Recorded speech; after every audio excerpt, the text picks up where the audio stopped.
This episode of Fuel for the Soul is powered by ASICS. Head over to asics.com and sign up for a one ASICS account. It's completely free, and when you sign up, you'll receive 10% off your first purchase. You'll also gain access to exclusive colorways on asics.com, free standard shipping, special birthday month discounts, and more.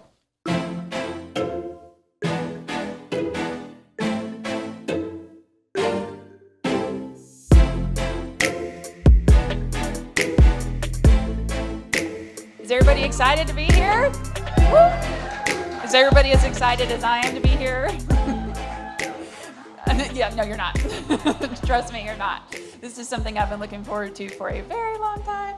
I'm a huge super fan, as you can tell, and the fact that we have the Megans here in the store is like, pinch me, I can't believe this is actually happening. So just a few quick logistics. Yeah, thanks. If you have questions, wait for a microphone, and I or somebody else will bring you a mic. And if you weren't aware, I think we let people know, but it's not only exciting that they're here, but we're kind of making a little bit of history here. This is the first time Fuel for the Soul has ever recorded a podcast live. And we get to be a part of it. So before I hand it over to them, I just wanted to quickly say, I guess if you listen to the podcast, I probably don't have to explain to you why it's awesome. But I would just say for me personally, it's changed a lot of the way that I function with my nutrition. So the graham crackers that we're handing out, I know that one of Megan's big, it's like stories that she likes to tell us and things that tips, that's what we're looking for, is to fuel with grams beforehand because they're good carbohydrates, and that really changed my performance in the run. So those are the kind of tips that this podcast is fantastic about, and that's why they're great, and I can't wait for you guys to hear more from them. So without any further ado, you guys take it away. Thanks, Brooke. All right, we're gonna start this like we start every podcast. So hi, I'm Megan with Believe in the Run. And I'm Megan with Featherstone Nutrition. And normally someone says AKA Feathers, but he's not here today. So we need you guys to really step it up and ask the most outrageous questions you have. So, Megan, I think you want to hand some things out to encourage some people to ask some questions? I do. So, you guys know, the whole premise of Fuel for the Soul is to answer you all's questions. You know, every week we answer listener questions that come via email. So now you guys are here live in the flesh so that we can answer your questions. I'm saying that up front now because I know sometimes we have to think about questions and then we get a little bit nervous. So I'm going to incentivize everybody to ask questions. One of our sponsors, which I know will not be shocking to any of you all, is Skratch. So I am looking for the 3 sweatiest humans from this run this morning, but it looks like everyone's kind of dried off. I know, you guys look great. What happened? So I'm looking, and I'm going to find 3 sweaty people to get this, and then we have 7 more bags. So the first 7 questions, you get to come up and also get a bag of Skratch's hydration, their everyday mix. This saved my life. I mix it with the regular Skratch, the sports hydration, because then it increases the sodium. So this is just a sodium product, not carbs. So for all of us who are very salty, you all saw me out there, both of us, very, very salty, we need some of this. So I'm going to give it away, let Meg talk for a minute, and then think of your questions, because that's what's next. Does anyone already have a question and they're ready to ask it? If you do, will you raise your hand? Okay, there's a microphone that's going to, I have the mic. There we go. Look at you. Hey, thank you for being here, super fans. So my question is this. I've run 2 races this spring in relatively warm weather here in Nashville, and I need to know, at what point should I throw in the towel? What are the signs that my body is like, you are out of sodium, you're out of hydration, you need to quit before you pass out? Like, there are times when I can save it, because I've gotten too used to my body, but how have I crossed the line?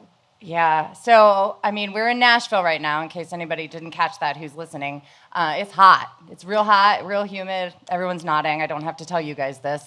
So before we kind of talk the nutrition pieces of it, our body saying, please stop, is a protective mechanism. So we know we can be very very bullheaded as runners, listen to our bodies, right? If you feel like you're too hot, if you start to get like chills or shivering or you stop sweating, like this is dangerous, right? So this type of heat, training through it, we really do want to listen to our bodies, but we also know there's some things we can do from a nutrition and hydration perspective that's gonna allow us to tolerate that heat better. So that's the goal. When we get to the point of our body shutting down, we need to listen to it and respect that, right? But there's some things we can do ahead of time to make sure that our body doesn't do that as frequently or as often, or maybe we can get away without feeling like that. So you guys have probably heard about hyperhydrating. Anybody do that?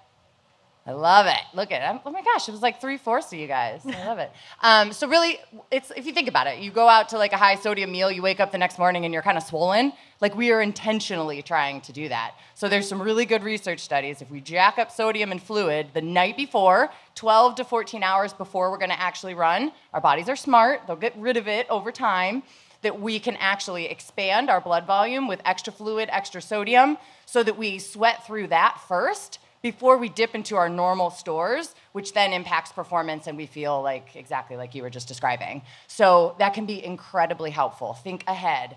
Any run that is a workout or a long run in any type of this heat that you guys have, think about doing that the night before.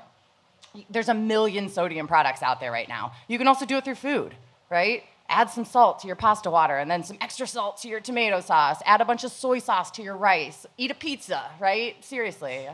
Friendly dietitian reminder to eat a pizza. So, that's going to help first and foremost. And then we want to make sure before that run, we also have some electrolytes. If we're used to drinking coffee, add in some electrolytes as well. And then make sure we're carrying. I said to Meg, I was like, what am I doing not having a bottle out here today in front of all you guys? Like, not only do I need it, but like that was setting a terrible example. So we just want to make sure that we're really setting ourselves up, for success when it comes to that. So hopefully you guys all got some good stuff there. And you got to come get your Skratch. So my question is actually about fueling for ultra races. So we can use the greatest fueling strategy in training, but when you get to an ultra, aid stations are like food for toddlers on crack.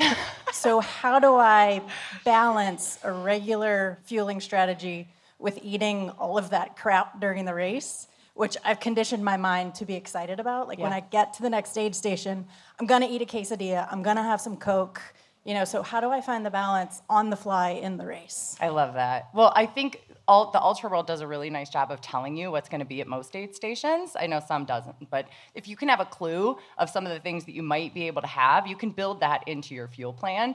And also, I always try to remember or remind people, like, we want to do what we did in training. So you probably have like a core way that you fuel your body in training.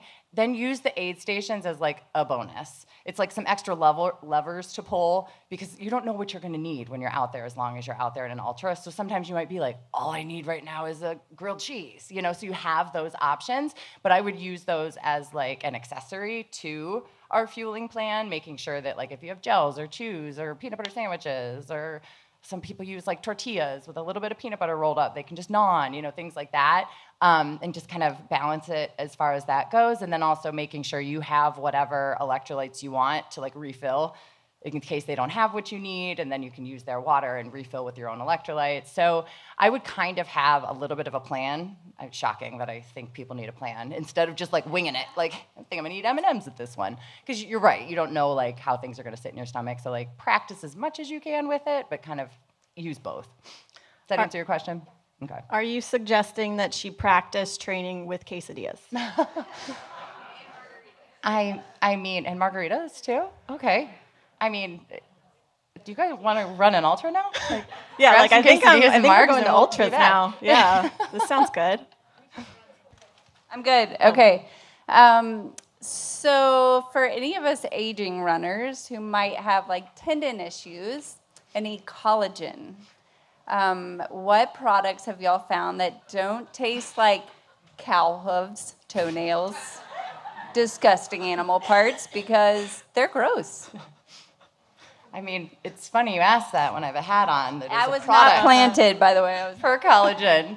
Yeah, so we've talked about collagen for a long time on the podcast. So most of you know I was a clinical dietitian in a hospital for a very long time, so I started researching collagen then because I had some degenerative joint issues, and there was really good research that it kind of helps regrow cartilage. I was actually showing Meg the pictures of my toes, and I think she Yeah, it was too much. about it was died. bad. Like splayed open on the operating table. She's like, you weren't awake for that, were you? Anyway, so when I saw that I had no cartilage left in my big toes, I kind of personally got into researching what can collagen do for us as runners and keep us healthy. So there's phenomenal research for like 15 years now that looks at collagen supplementation and how that can actually help us regrow some cartilage and also helps protect our tendons and ligaments. So collagen is the most abundant protein in our body, and it makes up like 90+% of our tendons and ligaments and cartilage. So as runners, those things are very important to keep healthy. The only thing about collagen that I always tell people is it's not like caffeine where you're gonna feel the difference in an hour, right? It's something that like you have to commit to for time. Like it's 3 months, 6 months, the studies are a year, you know? So it's something that like if you're really invested in trying to protect your tendons, your ligaments, your cartilage, all that kind of stuff, that it's something we want to do like on a daily basis. So there's all sorts of products out there, but as Kim said, collagen is bovine, right? So like it kind of smells like a barnyard sometimes. She's not wrong. Have you guys ever smelled like just plain old collagen? So you guys, yeah, you know what we're talking about. So that's an option. Some people put it in their coffee. Some people mix it with like Noon or something like that. Or RNWY is a newer product that's out now that is an electrolyte drink that has it in it. So it just makes it really easy to get your electrolytes and get your collagen and take it before you run. So, you know, there's a million options out there, but we just got the cherry flavor of this when we were in Chicago. I don't think it does. You can taste the collagen. I don't think there's any way to 100% cover up the taste of collagen, but it's by far the most palatable that I have tried yet. Have you put it in your coffee? I feel like, no, not the RNWY, just any of the products. I feel like you can't even taste it. Oh. Okay. Yeah. Did you need try the stronger whole like coffee. plug your nose, chug it down trick? No? Let's try that. Yeah. Anybody else take collagen? I'm just curious. Oh. That's awesome. Yeah. 50%. That's good. Hey, good morning. So I had a question. Okay, geez, sorry. I love it. He's standing. I know, she forces my hand. So my beautiful wife and I, we go back on this, so I'm going to beat a dead horse here with the sodium piece. So what recommendations would you have for people who are maybe pre-hypertensive through like hereditary, have to watch their sodium intake? She's very pro-sodium. I'm like, I got to watch what I do. What's your advice there? Yeah, and I think that's like a very sticky question, and I love it because coming from a clinical background, I totally understand that. I mean, I educated people on low sodium diets to help with hypertension for how long, and now I'm like, more salt, right?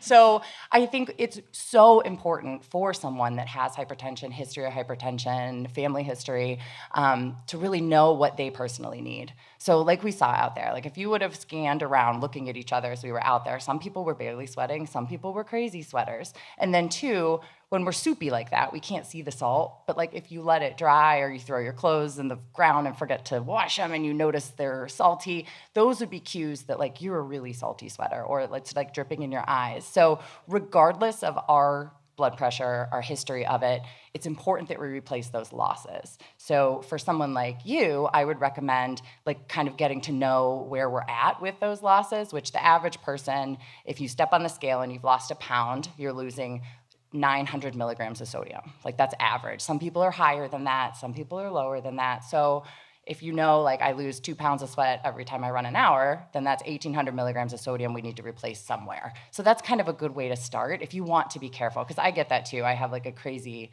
cardiac history in my family too. So it's like, I want to match this, I guess is the best way to put it, is like try to match what you're losing, not just like throw sodium at everything. Some people can get away with that. Some people can absolutely, like your wife maybe, is like, oh yeah, just salt it, I feel better, it's fine. And most of us are fine doing that. But for some of us, you know, we just want to be a little more careful with it. Yeah, it's a good question. Hi, I have a question about different types of sodium. So even Skratch, most of it's sodium chloride. I saw their Skratch every day is sodium citrate, and there's other products that I've seen, like Mortal, I think is sodium citrate, and they really tout that being the better sodium. So what's the difference between the two, and does it matter? So I love this question too, because sometimes when you guys ask me questions, I'm like, I don't know. And I have to look it up. I'm like, I have no clue. So that question came in maybe a year ago on the podcast as well. And I was just literally like, I don't know, is there a better sodium? So then I go down that rabbit hole and find the research to look at it. So to answer that, since we did look it up, sodium citrate is the fastest absorbed.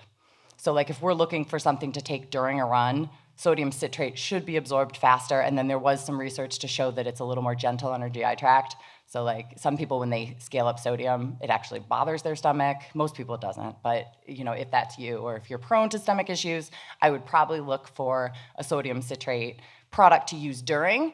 As far as like outside of runs, I'm not convinced that like one is better than the other. Like honestly, just adding straight up salt to your food, that's usually what I do. Like, I don't know about you guys, but after a run, I like don't want anything sweet. That's why I'm always doing the peanut butter sriracha and pickles, if you've seen that, because I'm like, salt, give me salt, you know, if we can get that through food.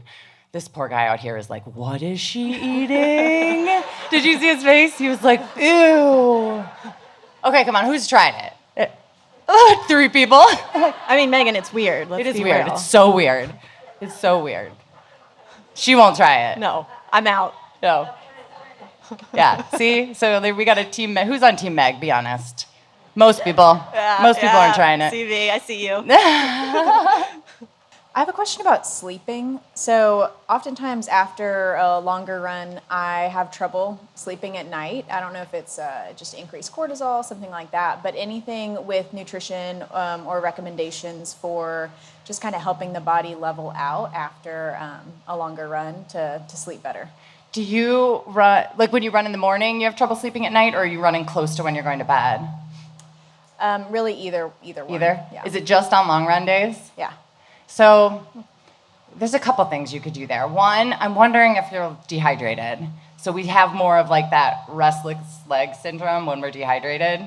So like you could pay attention to that. Also too, fueling. I was talking to Meg when we were in Boulder because altitude decreases your appetite and then long runs decrease my appetite. So it was like, we did a workout and I literally was like force feeding myself all day. So if you're somebody whose appetite is really blunted from a long run, also under fueling really impacts sleep. Like it's linked, if we're not fueling enough, it's linked to poorer sleep quality that night. So that could be a piece of it. So focusing on the hydration piece, just making sure you're eating enough. And then one of our other sponsors this month is Cherry Bundi, which is tart cherry juice. And tart cherry juice is like a natural melatonin source. And then you can also buy the tart cherry with melatonin. So sometimes that helps people sleep a little better. So you could try even, you know, adding something like that. But honestly, like the basics of like adequate hydration and fueling might help with that. But it is true, like our hormones are all over the place after a long run. So it could just be, you just have a little more trouble those nights, but I would try some of those factors and see if it makes a difference. Hi. So I struggle with migraines a lot, and I'm over here, sorry. Do I stand? I don't know what to do with my hands.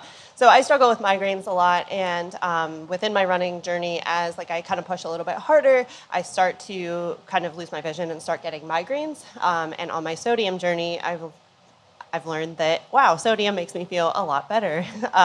So obviously kind of making sure that I have those sodium stores available, but do you have any other nutrition or supplement recommendation for that kind of loss and struggling with migraines? Here, it's funny you say that, because that was why I had a sweat test done in the first place, was because I was having terrible migraines after long runs in the summer, and I was like, this is dumb. I can't keep doing this. I have kids to chase after. They were like really little at that time. So I totally understand, you know, what you're saying. Are you more prone to it after a long run? After a long run, and then on my last half marathon where I pushed really hard and I was like, whoa, this is crazy. So your losses are greater. There's also like a component of like just a stress, right? Like when we're running, like we've got some tension that sometimes can cause like exacerbate a headache. But I would try the whole hydration concept. I would jack up how much sodium you're taking during. So, you know, the Skratch every day that's in your hand, I would put like a scoop to a scoop and a half of that in with like a normal Skratch. So that you've got like 800 to 1,000 milligrams in your bottle, and see if that helps with your headaches downstream. And then if you do get a headache, Robbie from Believe in the Run swears by like the Element product that has 1,000 milligrams of sodium after all of his runs to keep himself from getting headaches. So you might even find like there's things I need to do ahead of time or during or after, but I would just tinker with the amount of sodium and see if you can get those headaches to decrease. Awesome, thank you. Yeah, you're welcome. All right, so as a lifter, I supplement with creatine, 5 grams every day. How does creatine affect long distance running? That's an amazing question. So as you said, we used to think that creatine was for like short duration, so like lifting, swimmers, sprinters, because we have an energy system in our body called the creatine phosphate system that creates energy for like 10 to 15 seconds, so like that anaerobic exercise. So it's like, how does that translate to distance running, right? So creatine was like not in the endurance space for a very, very long time because it was kind of confusing. Like, would this really benefit us? But there's been like slowly research coming out that's like, well, it might actually help us recover faster.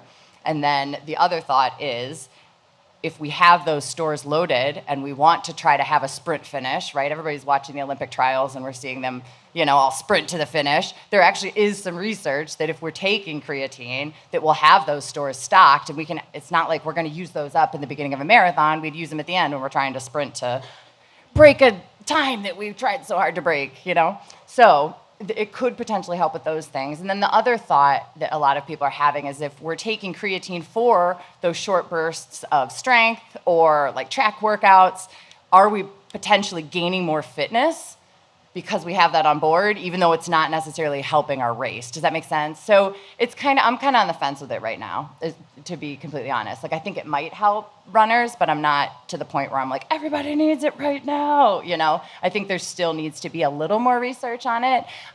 One of the complaints that some people say is you store it in our muscles and we store a lot of water with it. So some people notice that water weight feeling, and as runners, sometimes we don't like what that feels like, right? So that would be honestly the only negative or drawback to it.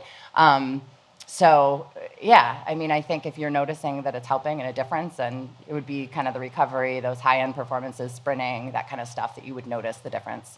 I do all my runs in the morning, and then I have a pretty physical job, and I find that throughout the day, I'm like hungry all the time, and I feel really just like underfueled and lethargic, and I'm eating constantly. I'm eating like every 2 hours, eating a snack or something. Yeah. Trying to like stay on top of my carbs, my protein, and I just feel like nothing's helping.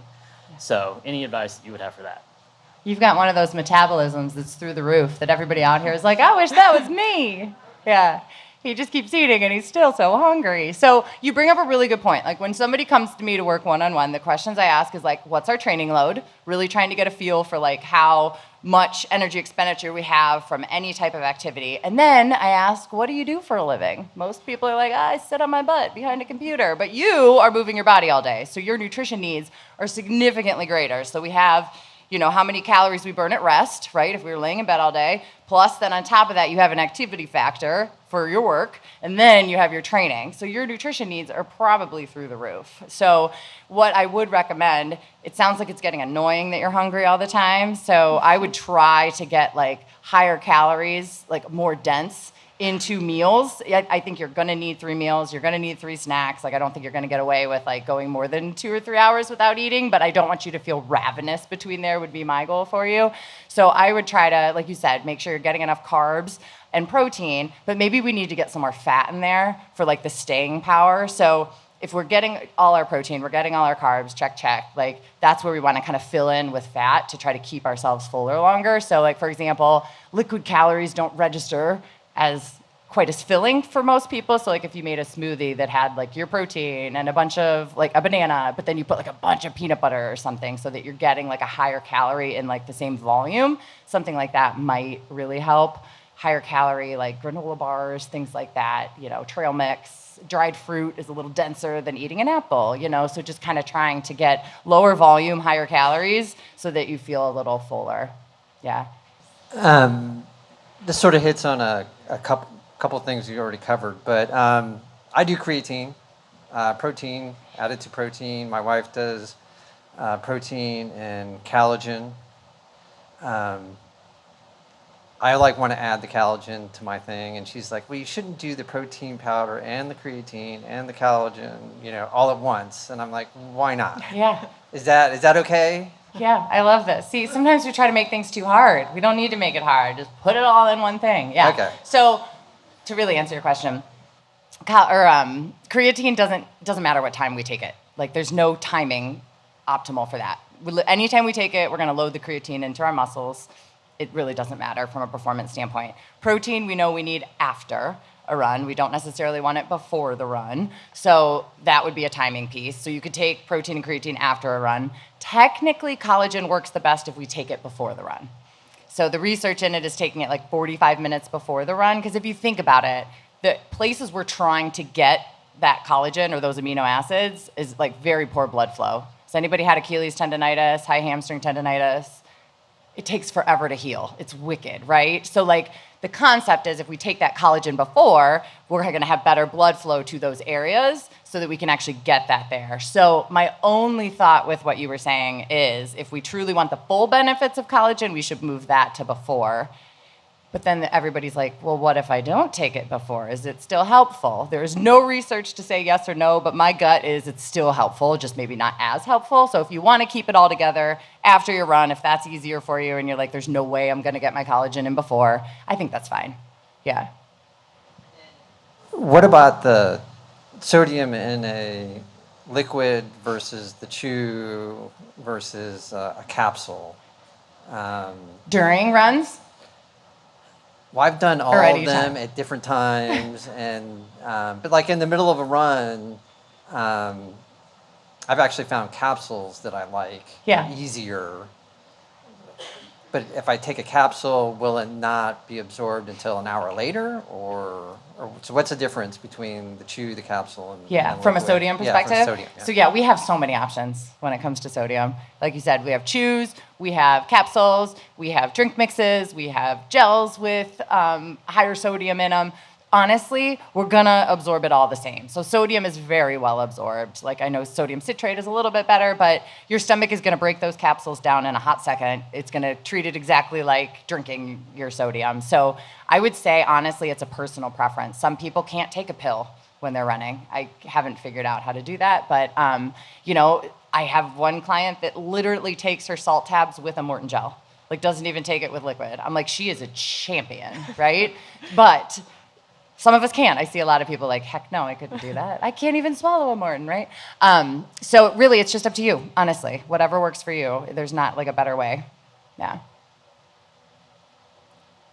Hello. Is it on? It is now. All right, we're on. Hey, what's up, everybody? I'm Coach Louie with Nashville Boxing Club. So I'm a boxing coach and also a boxing manager. I manage pros and amateurs. So I got Ivan Miller with me. He's an aspiring amateur, soon to be pro. So I brought him today because you all are amazing. This is Nashville, and this is home. But we wanted to get a run in today. But I had a question about, we cut weight nonstop. And every time we're talking about cutting weight, it's like, oh, yeah, it's so dangerous and stuff. And sometimes we have to cut probably like 10 pounds. But when I'm talking 10 pounds, I'm meaning like, we got like 3 weeks to cut, 2 weeks. Sometimes if Ivan's hungry, he'll 1 week it. But my concern is the fluid that surrounds your brain. Like,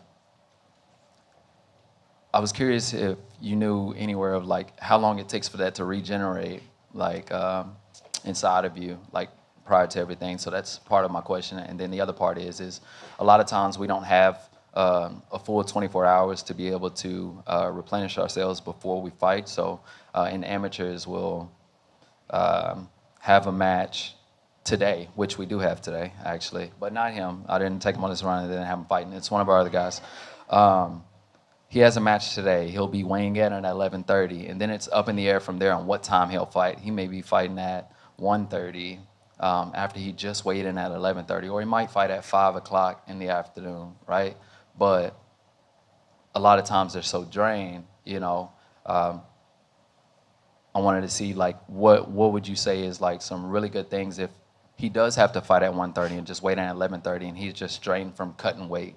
Like what would be some good steps to take as to where he's not sluggish and also to where he can be optimal, whether it be supplements that he needs to take prior that wouldn't hinder him or whatever. Yeah. No, that's a good question, and I'm very keen on like staying in my lane. So as a sports dietitian, I'm very much on the endurance space, but there is a sports dietitian who's amazing that works with UFC fighters, and he has a whole protocol on how to cut weight. His name is Clint Wattenberg. So he's written a book. Like, he's phenomenal. Like, has published a bunch of stuff and does a lot of like webinars on how to safely, like for coaches, on how to safely guide your athletes to make those weights and when is the best time.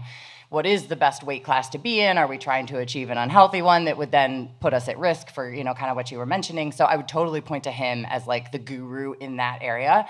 But as far as okay, so we're already in this situation. We've already made this cut. What do we do now to give ourselves energy? It's very similar to what we would do for like a depleted runner, which is carbohydrates, right? If he has cut a lot of weight, like his brain needs carbs to be alert, to function, to have some of those fast, you know, responses when he's in, you know, that fight. And then two, something to like rapidly rehydrate him, right? So we know water alone actually doesn't rehydrate us as quickly, right? We've kind of all figured that out. So something that is higher in sodium, like 800 milligrams, 1,000 milligrams, and he probably doesn't want to take in 32 ounces of fluid because then it's going to be sloshing because he's, you know, fighting in an hour. So I would try to keep it to a smaller volume with some sodium, with some simple carbs, just to give his brain the fuel, start to rehydrate, to hopefully, like you're saying, kind of perk him back up.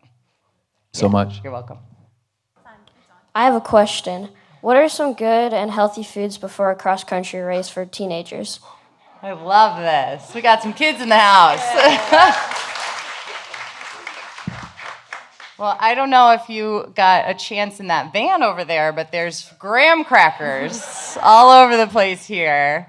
That is my preferred pre-run, and I don't know, my kids also really like them. Right now they're into swimming. They're actually at their champion swim meet right now, so I've been getting some videos of it. Anyways, so graham crackers are phenomenal, but really what we want is like a simple carbohydrate that digests really quickly. So all the things that they're like, maybe people have told you aren't the best things all the time is what we want before. So like fruit snacks, a banana, pretzels, just something real easy, some Gatorade, you know, something like that before is going to be perfect. But find, you know, what works for you and just make sure you're keeping it in your bag or keeping it in your parents' car as you're going there and just making sure that you're always having something with just those simple carbohydrates before you run because you'll feel so much better. And then teach all your fellow runners how important it is. Maybe hand out some graham crackers to everyone. Yeah, I love it. This is a shoe question. I know a lot of people swear by the carbon-plated shoes. Is that something that's good to try to maybe get a pair if you're trying to get faster, like a 5K or a half marathon, or just trying to get faster in your races? Yeah, I mean, there's science behind it that the plated shoes are making people faster, like up to 7%. So between a 5K to a marathon, any distance you're running, it can help you. It depends on the person, so it's really just best to go out and try them on. But I love plated shoes for all of my runs. I wear them in training all the time, not just for races. And I just think the recovery properties are really great. So you can go out and do a hard effort and then be great the next day. I can attest to that. I had to chase her down where were we yesterday? Chicago? On the waterfront. Yeah, she was like, in my plan, she's my coach, in my plan it said we were running 15 miles. And then she was like, oh, just kidding. We're running 17 and here's all the paces. So she kept up fine. It was good. I put my super shoes on and I just kept her in my sight. So yeah, it really does work. Does anyone train in plated like super shoes or just racing them? Some people train in them? Another shoe question. So you get to try so many different shoes, and it's kind of overwhelming, all of the options that we have. So what is your ideal lineup for easy tempo and race shoes when you get to choose, and kind of how do you make that selection? Yeah, so there's so many options now, which is kind of great, right? So every brand has a great race day shoe now. Every brand has a great daily trainer. I'm not just saying this because they're on my feet, I promise you. But the ASICS Super Blast 2 is one of those shoes that actually covers everything. So it's amazing for daily training. It's amazing for long runs. You can race in it. I ran the Tokyo Marathon in the original pair. So I think it depends. You definitely don't need 4 different shoes in your rotation if you don't want them. Oh, wait, just kidding. Yes, you do. Yes, you definitely need at least 4. Buy them here. Maybe 8. Yeah, you definitely need more than that. I'm just kidding. No, there are shoes like this that will cover the gamut, but then you can specify your daily trainer, your tempo shoe, and your race day shoe, but it's such a personal decision. So I don't like to say like this is the best shoe just because, you know, some person might love it and some person might not love it. So I just think it's best to go to a store like Fleet Feet and go try it on and see what feels good on your feet. And if it feels good and you like it and it's going to get you out the door, that's a great pair of shoes. I have a shoe question. I love it. So I just started running, and what I usually use is the Nimbuses, and when I'm running at least like a mile, I start to hurt, or like my arch is like hurting.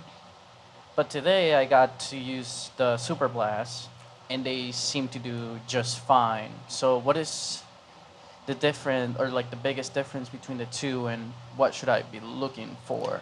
So the biggest difference between those two shoes you just mentioned is going to be the foam. So in the Nimbus, it's a much softer, squishier foam, whereas in the Super Blast 2, this is the same foam that they put in their race day shoes. It's called Flight Foam Blast Turbo, which is jargon no one needs, but it's a bit firmer, it's a bit more responsive, and it's going to give you a little more support. So the Nimbus is probably a little too neutral, a little too soft, where if you might want, and even maybe a plated shoe, where you're getting a little more support underfoot. Skip Russell, one of the Fleet Feet ambassadors. I just wanted to see if you could talk a little bit about protein intake, whether it's before a race or for recovery, kind of what your recommendations are. So protein is something that I think a lot of us have not nailed quite yet. Like when people come to me, that's often something that we need to work on, because can we store carbs in our body? You're like, duh, we carb load, right? Glycogen stores. Can we store fat? You're like, Megan, come on. Did you pass your dietitian exam? Can we store protein? Tricky, right? No. Our protein stores are our muscles, right? Which we don't want to break those down if we're not eating enough. So we want to look at protein very differently than we look at carbs and fat. Honestly, like, yes, is it important to get carbs after our run? Yes, but we can restock glycogen stores all day long. Like, unless we're doing doubles, you know, carbohydrate intake, as long as we're getting enough for the day, that's great. Protein is different. Even if you're nailing your 150 grams a day by the end of the day, I want to know the timing of that. I want to know what we're doing, because that still might not be optimized. So when it comes to protein, it is super important that we get an adequate amount 3 discrete times a day, because what's going to happen is that's going to trigger our muscles to recover, and then give us a little bit of breathing time. And then we're going to trigger them to continue to recover, breathing time, trigger them, and then overnight we just kind of relax, right? So if we really want to recover our muscles day to day in a training block, or if we're adding a new stimulus like weight training or cross training or something like that, or we're over 40. Anybody over 40? 50%, right? We need it, this concept is even more important. So I honestly don't care how much protein you're getting in your day. I want to make sure you're getting enough at each meal, and then one of those meals should be within an hour after our run. So we're probably all lacking a little bit sitting here, but thank you for being here and chatting with us. We did have some eggs out here on our bagels, if anybody had one of those. But then it's like, okay, how much? So the factors that play into how much we need at each 3 of those discrete protein meals is obviously our age, our height, our weight, our activity level. What that ends up being for most people is about 25 to 45 grams of protein. So if you feel like you're a smaller human, you're probably 25. If you're a larger human, 40 to 45. I'm 30 to 35 in the middle, to give you some context. So really looking at what we're eating. So like I said, the bagel that I had out there was maybe 1 egg, so that's like 7 grams of protein. That's not 35, right? So even if we're like, oh, I have a protein source at this meal, it's often not enough, especially breakfast. I see a lot of people not getting enough protein at breakfast. Are you guys morning runners?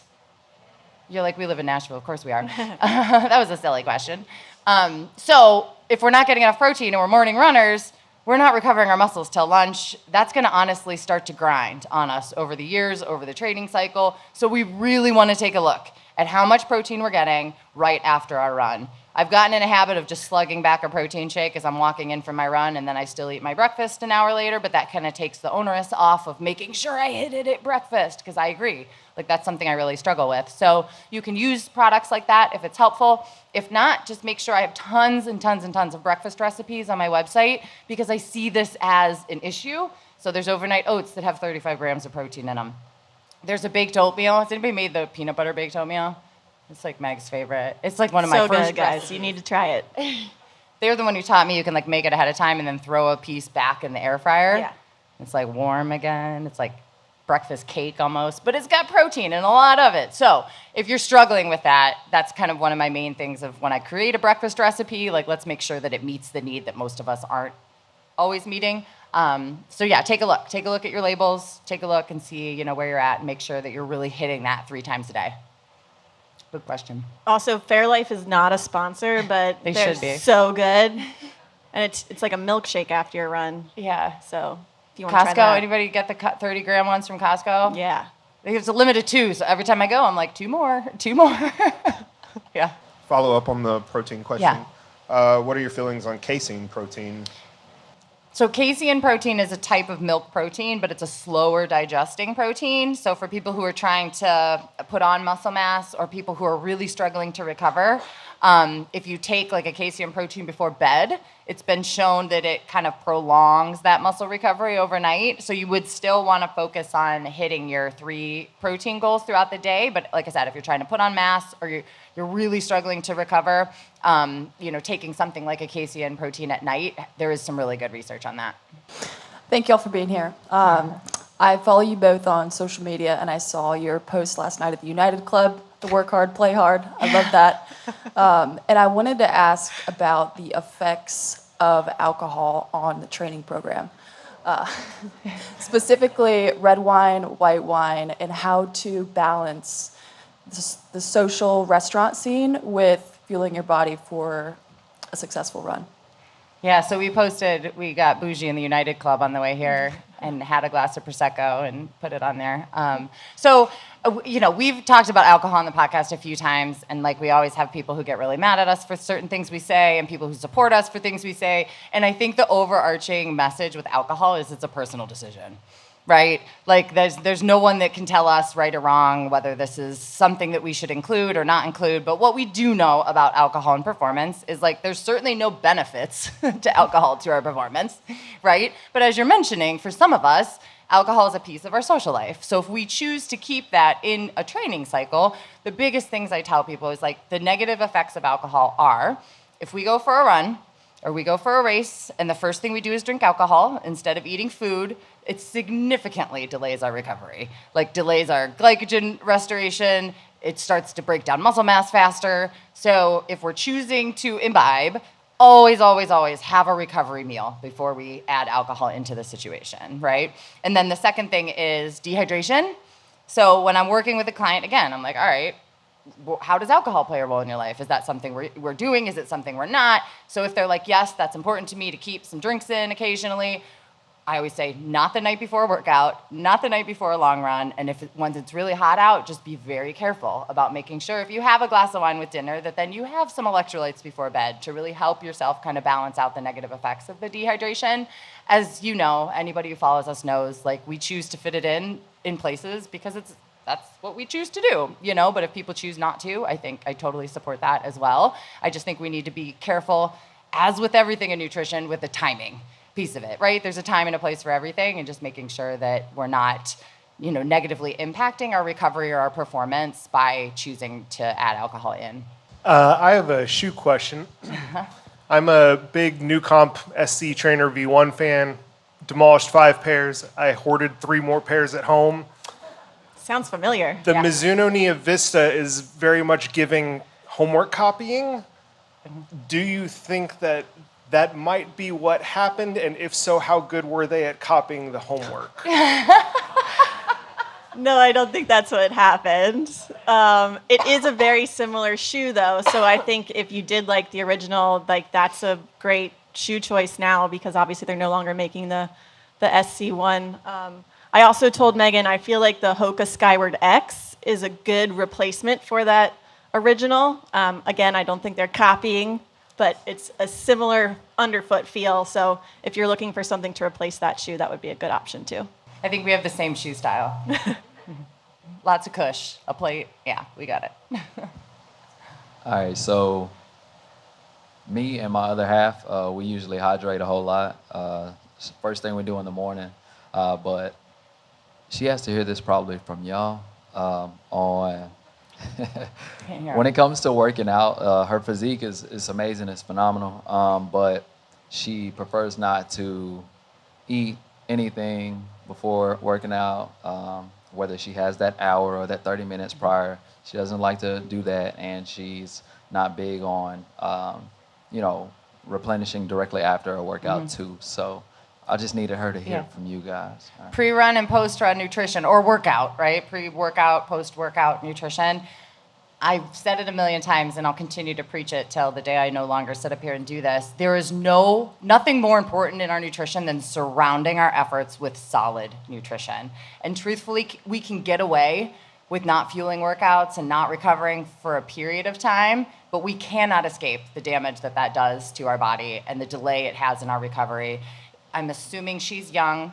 We might be able to get away with this in our 20s, early 30s, but I promise you as a newly 40-year-old, it will catch up with you. So just because we can get away with something doesn't mean that it's not doing something in the background that's negative. So we want, especially for females, you guys have probably heard me say this, like if we are going out for a workout, especially if it's first thing in the morning, when we're already been fasted overnight, we are digging our bodies into a caloric deficit. Our bodies hate when we are at too far of a deficit. So like the whole intermittent fasting thing, it's not good for females' hormones. And even when we look at it, it's not great for men either. It's just that men's testosterone is so much more resilient than female hormones that it takes a longer time to have a negative impact for a man doing something like that versus a female. Like a female in like 2 or 3 months will notice significant body composition changes. Injury risk is through the roof when we're not fueling before and after appropriately, whereas a men, it might be like 2 years till they notice it, right? They've done some research looking at that timeline. So it's just, not that it's less important for men, it's just women are gonna see that negative impact a lot faster than men. So if there's any, and I've got the question a lot too of like body comp changes. Well, I am trying to like undercut a little bit to see some body comp changes. And I'm like, okay, but the worst place to undercut is before and after our workout. Like do not sacrifice, like make sure that we're fueling well before, during, and after. And then if we can slowly skim a little bit of energy off the rest of our day, that's gonna be what's gonna make sure that we're seeing those changes without having some of the negative impacts. I'm a nurse, and I work 12-hour shifts at night.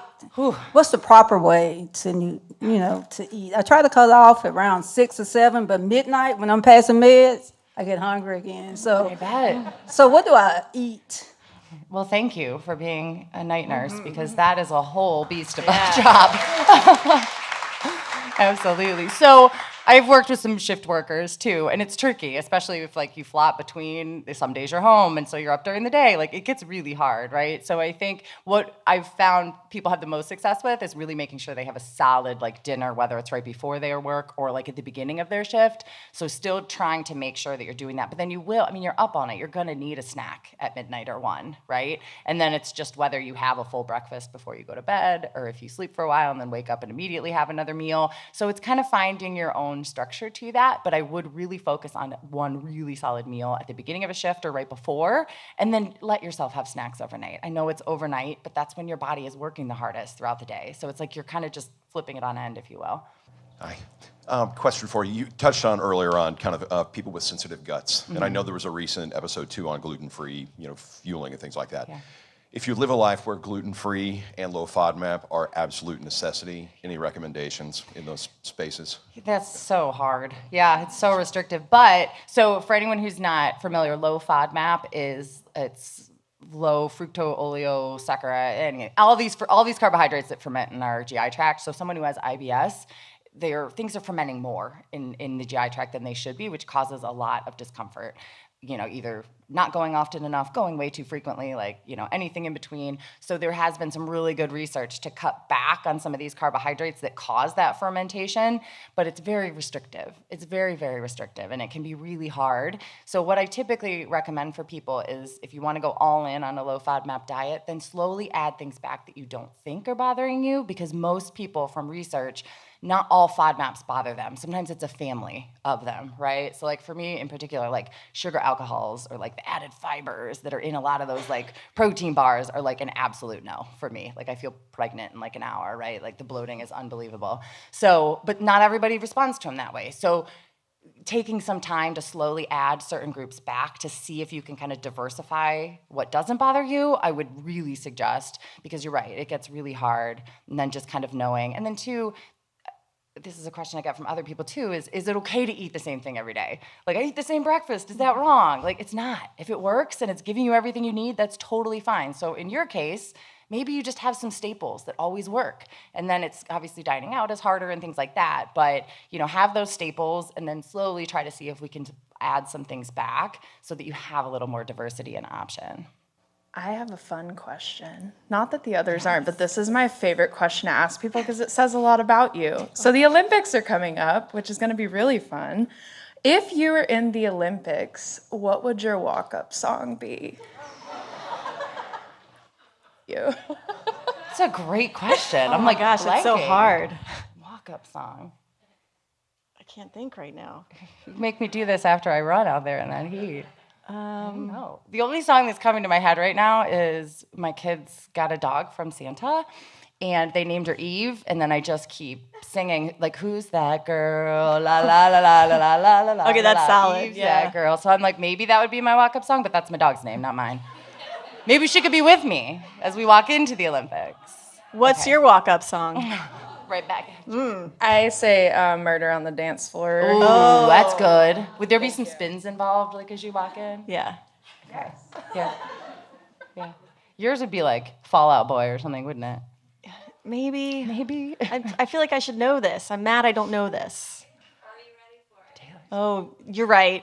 Brooke's right. It would be a Taylor Swift song. I don't know which one, but definitely TS. Maybe a remix, just a few. Yeah. Together. Right. Yeah. Yeah, there we go. All right, so I got another sneaker question because I love looking at different shoes and reading all the reviews. So I wanted to see your thoughts on the SC Elite versus the Alpha Fly, and why would you pick one over the other? So Alpha Fly 3, are we talking? And SC Elite 4? If anyone knows me, I'm choosing the Alpha Fly. It's lighter. It's quite a bit lighter. So I love that. And then also I just think the foam that Nike is using is it's super light. It's very responsive. And for me personally, I don't think you can beat it. It's great. So I would choose that over the SC Elite. Sorry, balance. I mean, if you look at your feet in any of your race photos, I don't think you're saying anything people don't know. Yeah. I go to school and then I come straight to cross country and then to ballet. So what would be a good dinner after all of that?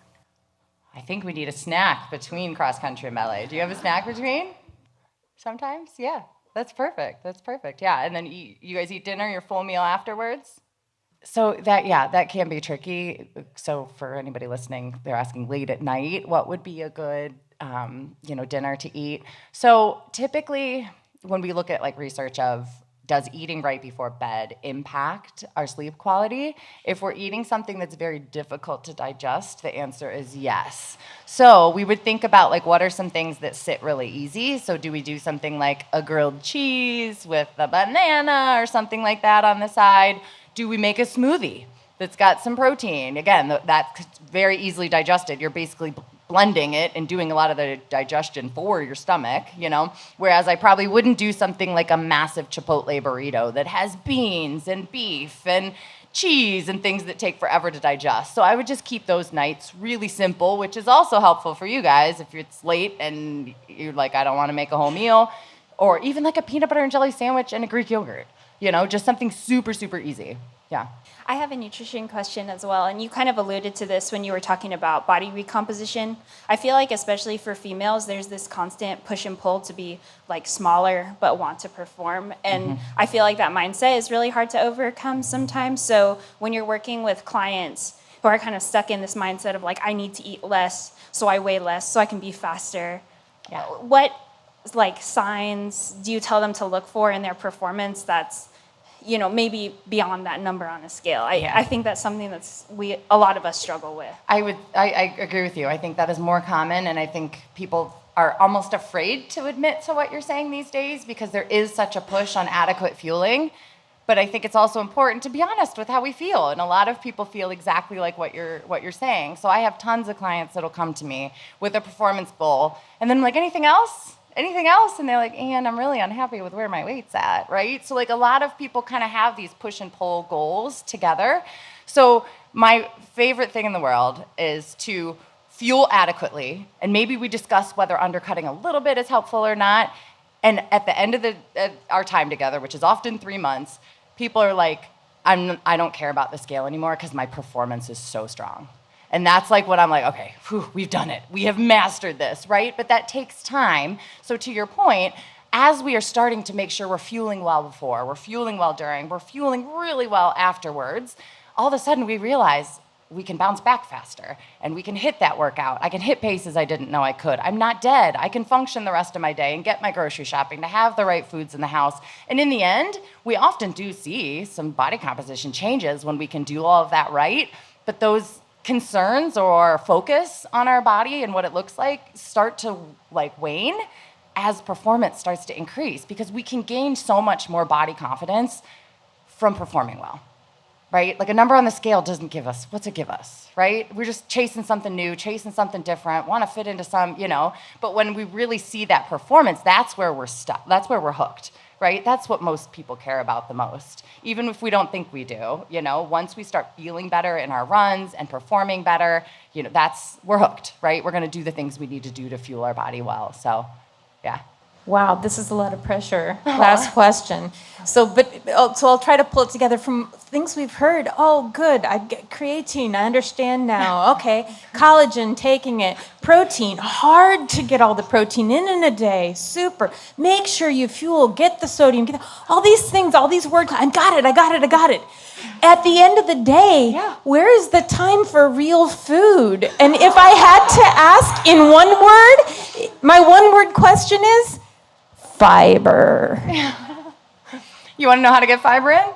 So that's a great question. I think that should be included in all those things we're doing, right? So like for me personally, like I buy a sprouted grain bread. So that's my toast every morning. So that's fiber. I'm getting my carbs, I'm getting my fiber, so I think we include that into, like if it's not a long run day in the morning, I'll use like red lentil pasta, so we're getting those micronutrients that we're not getting with white pasta. Right? So there's a time and a place to be putting those like very high fiber and like healthy, quote unquote, right, foods in throughout our day. But then there are times where 8 white bagels carb load us, right? So it's just kind of knowing what we need for the goals ahead. But yeah, I mean, that's why most of the recipes on my website are like very balanced. I try to shove vegetable, like everything we need into one, right? So that daily nutrition doesn't suffer when we're focused on some of those other performance pieces. Yeah. Yeah. Okay, well, before we let you guys go, we have a gift that we wanted to give you from Tennessee. So everything in the basket is something that is made here in Tennessee, and it's none of it is healthy. so Jack Daniels. Cheers, everyone. Speaking of alcohol.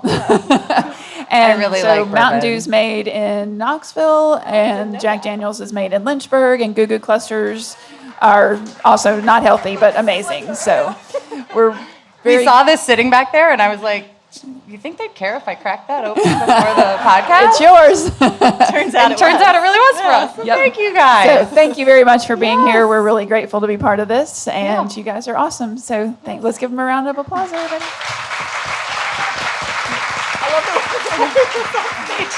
Yeah, and we want to really, really thank Fleet Feet Nashville. This is absolutely unbelievable. Like, blew our minds.